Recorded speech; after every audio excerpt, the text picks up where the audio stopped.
Nós vamos hoje conversar sobre regime de bens com o professor Flávio Tartucci, matéria essa que interessa demais para quem lida com direito imobiliário, porque exatamente o patrimônio do casal faz parte do mercado imobiliário, seja na hora do divórcio, seja na hora da sucessão, seja na hora da união estável, a gente enfrenta grandes polêmicas. E como o dia de polêmica, nada melhor que a gente trazer aqui um dos maiores civilistas da América, que é o professor Flávio Tartucci, para conversar.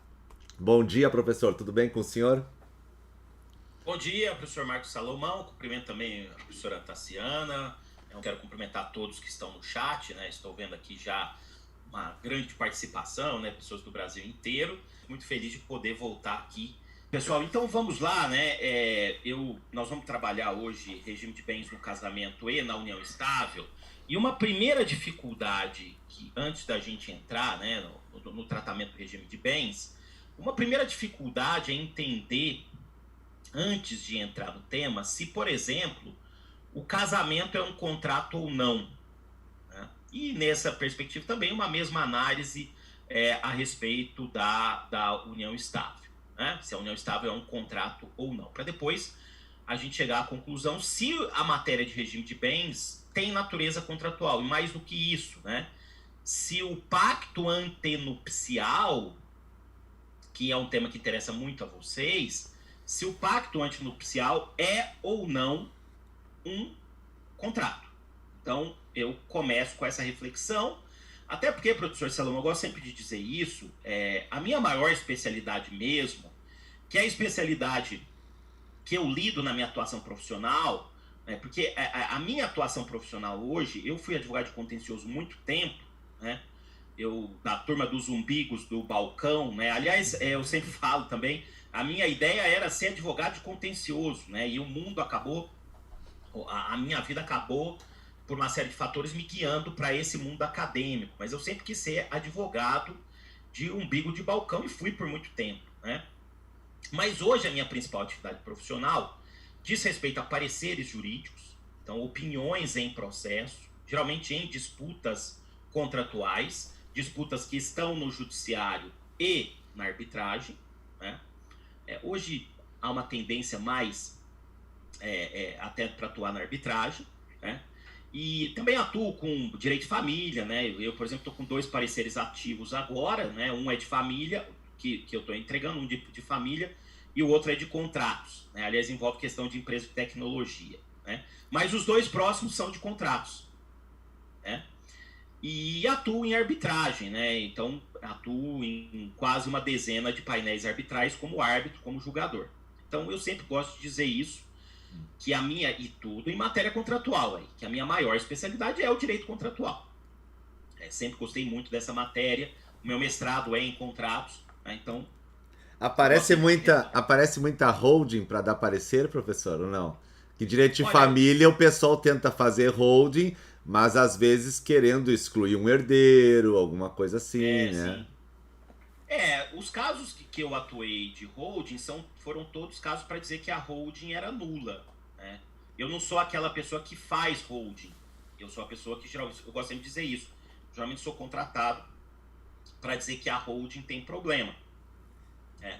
Até teve um caso recente de um dos maiores empresários do Brasil, né, que patrocinou muita gente, aí faleceu recentemente, que houve uma disputa, até um debate antes dele falecer, porque os herdeiros já perceberam que ele ia falecer, né? Faleceu inclusive fora do Brasil, e aí fizeram já uma pré-disputa, né, para eventualmente dizer quem tinha razão. Foram 4 pareceres de um lado, 4 pareceres do outro, e pareceres de juristas brasileiros, estou falando aí de um caso de um patrimônio bilionário, né, muito dinheiro envolvido. E depois acabaram compondo. Até antes do falecimento dele, os herdeiros já tinham feito a composição, caso que envolvia colação, envolvia holding, e resolveram o problema. Eu geralmente, professor Salomão, eu sou contratado para dizer que a holding é nula, que tem problema na holding. Eu não sou a pessoa que faz, eu sou a pessoa que sou contratado para dizer que ela tem que ser desfeita, né? E tem uma área muito interessante, isso eu já fiz 3 vezes também, e eu acho que é uma tendência, que é um mecanismo de solução extrajudicial das controvérsias, se chama mini trial, né?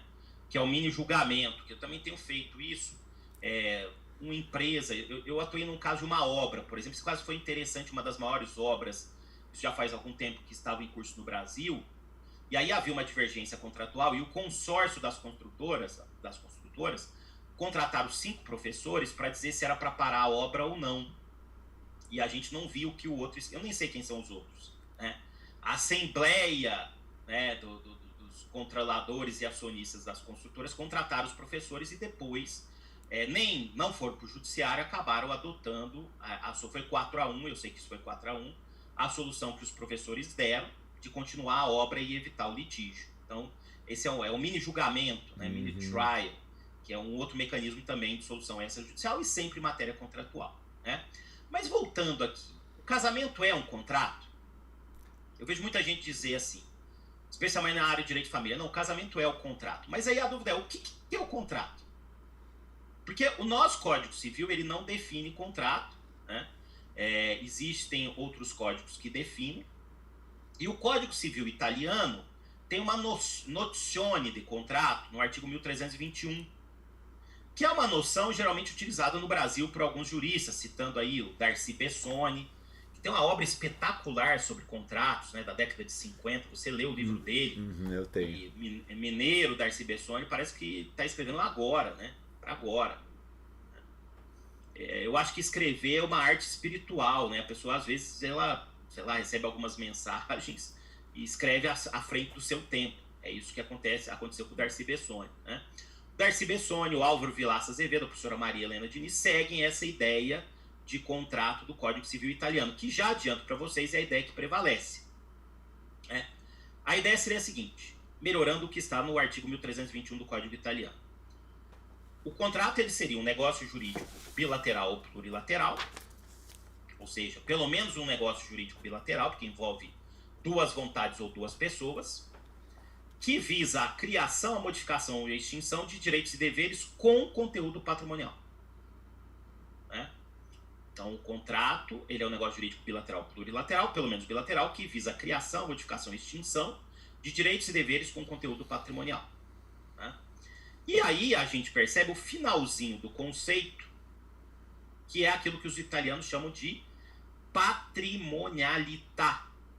Tem até uma obra, Código Civil mais utilizado na Itália, tá por aqui.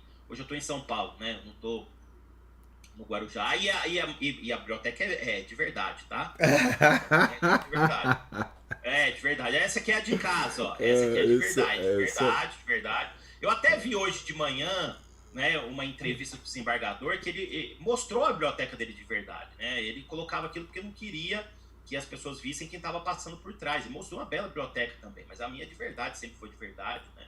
E essa aqui é da minha casa. Eu tenho orgulho dessa biblioteca de casa, porque tenho do escritório também, mas lá está o Ponte de Miranda, por exemplo, que eu estou vendo atrás do professor Salomão.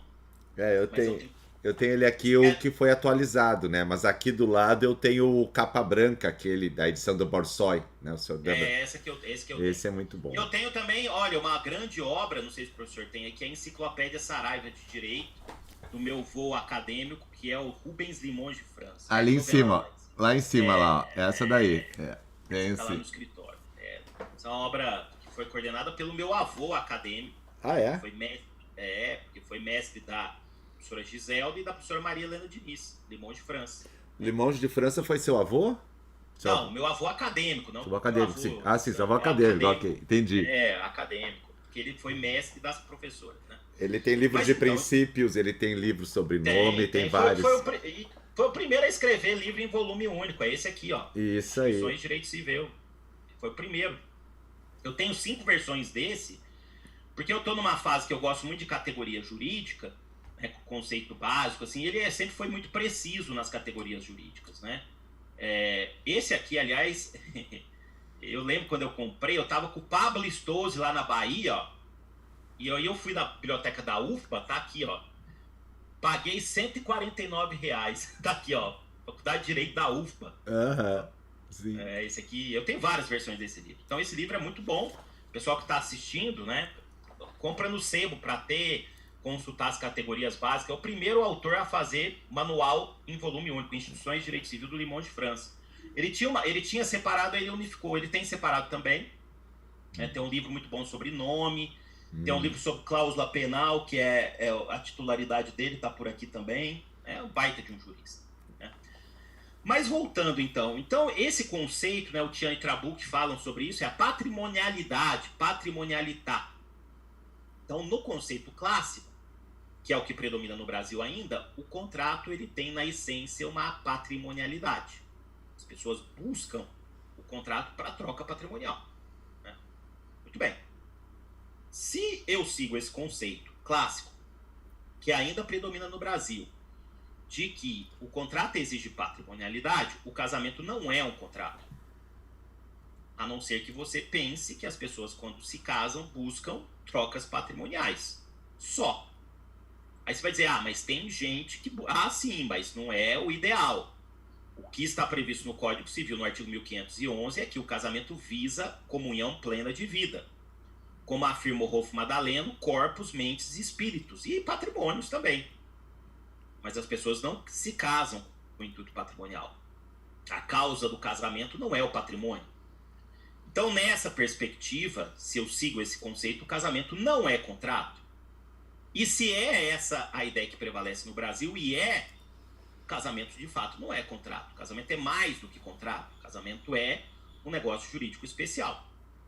Agora, já adiantando, a matéria de regime de bens, essa tem natureza contratual.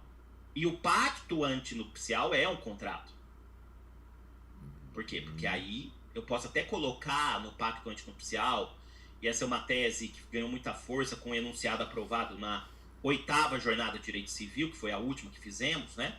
Esse ano nós vamos ter a 9ª jornada, né? E aliás, eu volto às minhas origens, porque nessa 9ª jornada, pela primeira vez, eu vou coordenar a comissão de contratos, junto com a professora Cláudia Lima Marques. Como a vida é, em 2006 eu tinha 30 anos de idade, eu e ela fomos relatores da comissão de contratos, né? Em 2006. E passados aí tanto tempo depois, eu tenho a honra, junto com ela, de presidir a comissão de contratos na jornada. Né? Então, coordenar, na verdade, a presidência é do ministro Marco Buzzi, que foi quem nos convidou. Né? Coordenar junto com ela. A presidência é do ministro Marco Buzzi. Mas, voltando ao que eu estava dizendo para vocês. Então, casamento não é contrato. O pacto antinupcial, sim.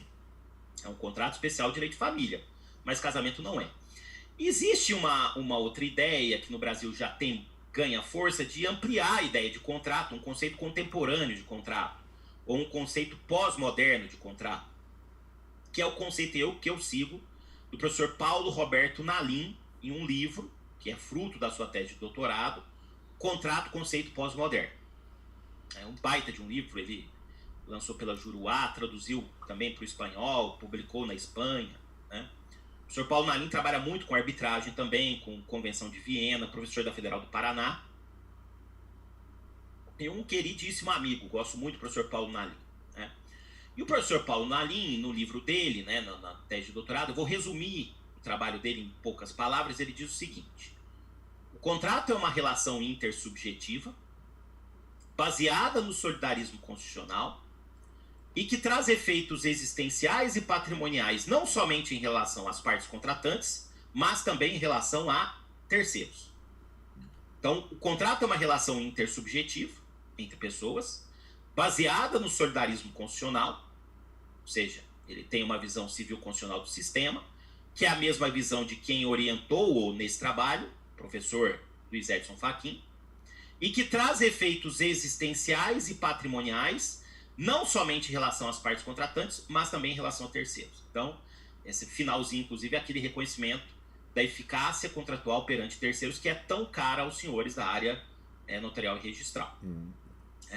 Mas é interessante porque ele fala em efeitos existenciais ou extra-patrimoniais. E aí sim, seguindo-se essa concepção do professor Nalim, o casamento é um contrato.